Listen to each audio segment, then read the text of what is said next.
Le renforcement des chaînes musculaires postérieures s'est développé au cours des dernières années. Notamment utilisé en prévention des blessures, il est également très utile pour améliorer les capacités athlétiques et c'est ce dont nous allons parler aujourd'hui.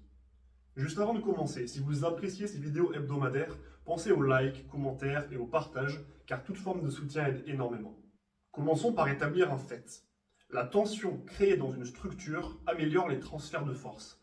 C'est-à-dire que plus notre structure est rigide, plus les forces appliquées d'un côté passeront vite et bien de l'autre côté. Prenons un exemple. Demandez à quelqu'un de vous attraper le poignet et de tirer sur votre bras. S'il est complètement relâché, alors il faudra une demi-seconde pour qu'il se tende et que l'épaule soit tractée par la force exercée par la personne. Alors que si votre bras est tendu et rigide sur toute sa longueur, l'épaule suivra presque instantanément l'impulsion donnée.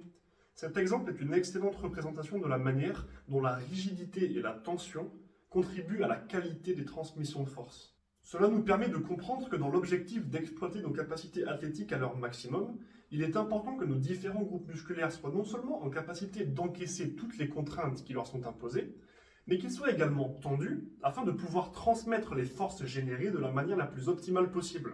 Non seulement cela permet d'augmenter votre gainage et votre stabilité, et donc indirectement votre vitesse et votre puissance, mais cela permet également de mettre plus d'impact dans vos déplacements, ce qui est notamment très utile dans les sports de contact.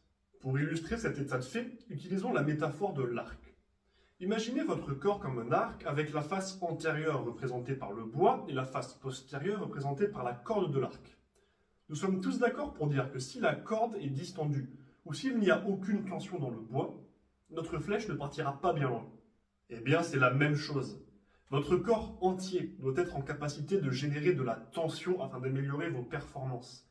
Alors continuez d'entraîner vos chaînes musculaires postérieures, et pas seulement en hypertrophie. Traitez-les de la même manière que vos autres groupes musculaires, et vous en tirerez de bien meilleurs bénéfices. J'espère que cette vidéo vous aura été utile. Si vous avez des questions sur les points que je viens d'aborder, ou d'autres interrogations sur le sujet, contactez-moi pour me les poser. Si vous avez des questions concernant votre diète ou votre entraînement, n'hésitez pas à me les soumettre. Et si vous cherchez un coach ou un préparateur physique, mettez-vous en contact avec moi et nous échangerons afin de mettre en place un suivi adapté à vos objectifs.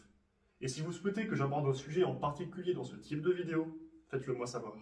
Sur ce, bon entraînement et n'oubliez pas, rendez-vous fiers.